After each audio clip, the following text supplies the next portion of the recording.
All right, so today we are talking about the hidden threat, microplastics, and human health, a research based perspective on environmental and health impacts of microplastic pollution. I'm Yasmin, and this is my final presentation for Dr. Saul's Pathways to Science course at Vermont State University. So, microplastics are insidious, minuscule plastic particles each measuring less than 5 millimeter, originating from the relentless flow of consumer and industrial waste.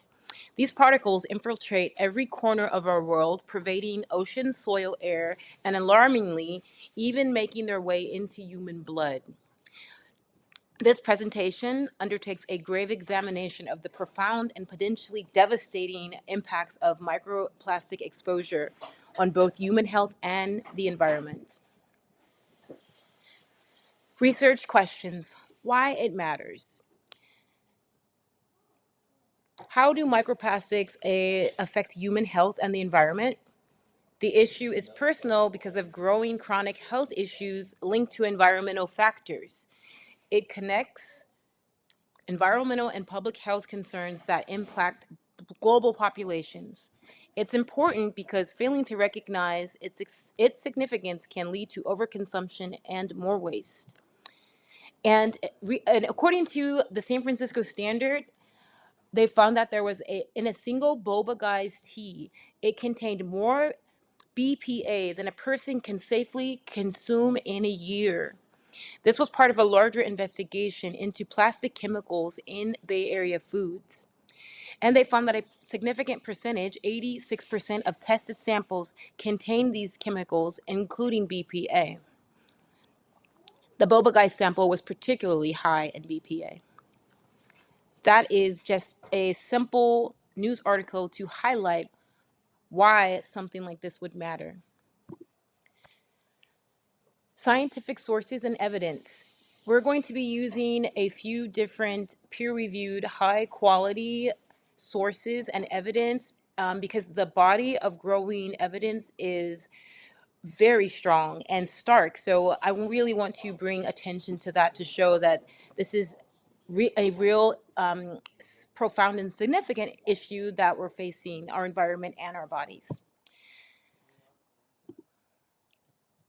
The audience and relevance. So the audience that I'm talking to, we're talking to public health activists, environmental researchers, educators, and the general public. Everyone is exposed to microplastics through food, water, and air, so it affects everyone.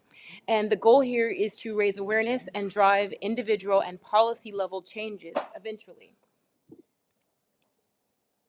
So the guiding principles of research, we wanted to conduct the evidence-based inquiries utilizing the peer-reviewed sources.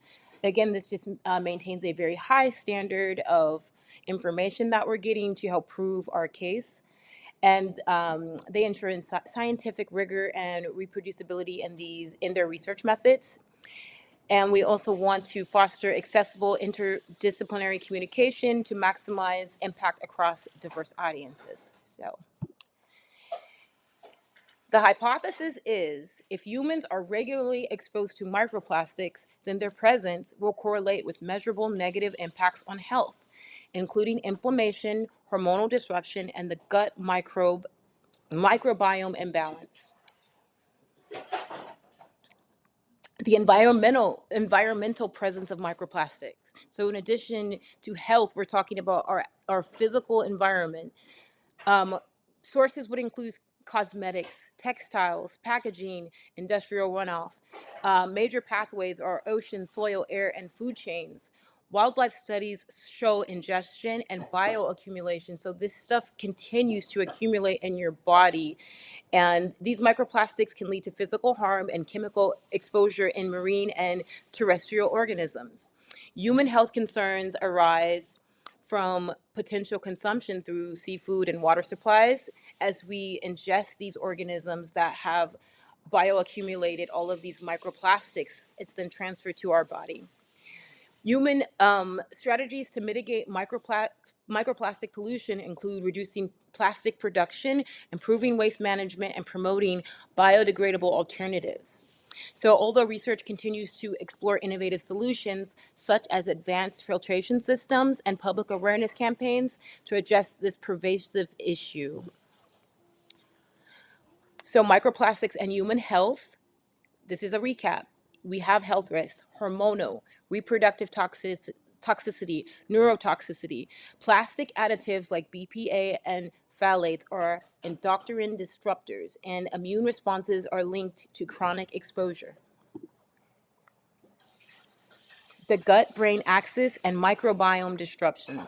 Recent studies show microplastics can alter the gut microbiota. This may lead to systemic inflammation and cognitive decline.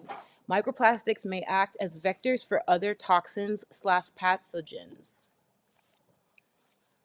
Research findings and the studies that we're going to use, and some alarming research. So again, we have more studies that we're going to use. There was a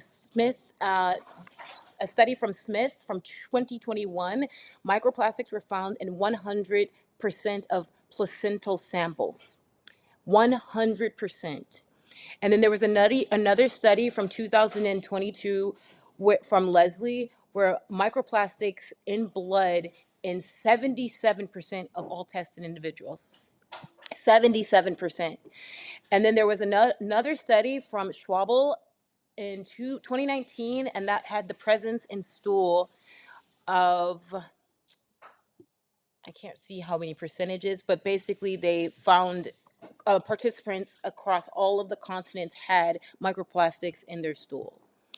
Now, the alarming research that I found was there was a accumulating large body of new studies and evidence that underscore the potential carcinogenic risk associated with microplastic exposure. Of course, while further research is necessary to fully understand the mechanisms and establish causality, these studies highlight the urgency of addressing microplastic pollution to protect human health. And so we were talking about a couple of those studies, microplastics in tumor tissue. And then there was one that had accelerated tumor growth in animal models. And then there was a study where there was chronic inflammation leading to cancer, and that this was from prolonged exposure to microplastics. It caused chronic inflammation, and that essentially was a risk factor for cancer. Respiratory exposure and lung cancer risk, cellular mechanisms of carcinogens. So we can see that there's an alarming amount of data that is mounting that microplastics are just simply super harmful to human health and animal health and environmental health. So the results and interpretation, the data is confirming that human internal exposure is occurring. More research is needed, but current findings are alarming. Support calls for stricter environmental regulations and health screening. Emphasizes the urgent need for collaborative efforts among scientists, policymakers, and communities to address potential health risks. Highlights the importance of transparency in communicating these findings to the public to foster informed decision making. Suggests initiating educational programs to raise awareness about the sources and impact of exposure, empowering individuals to take preventative actions. And also recommends the allocation of resources towards developing safer alternatives and mitigating existing hazards to ensure a healthier future for all. So in conclusion, microplastic pollution is a growing public health crisis. There's mounting evidence of human health impact. Prevention requires education, innovation, and policy reform at an imperative pace. And the call to action is for you to avoid single-use plastics and supporting sustainable packaging, demand transparency in product ingredients and environmental practices, support legislation addressing plastic waste and pollution. And so, although I have a little disclaimer here that while several studies suggest potential methods for reducing microplastic accumulation in the body, of course, scientific evidence is still evolving, but there's a few tips or ways to remove microplastics from the body. Supporting gut health with probiotics and prebiotics, activated charcoal and bentonite clay. Again, that's emerging research that we still need more data. Increasing hydration and bile flow, lemon water, bitters, confusorious veggies, chlorine-rich foods like beets and eggs, antioxidant-rich diet, sweat it out, reduce exposure, and there's some emerging supplements which are apparently helpful to bind toxins in your body and help get them out. All right, and that is it for the presentation today. And here are some more of the references used. And I hope that this was helpful and helps everyone to get motivated to mobilize and take care of business for the sake of ourselves and our planet. Thank you.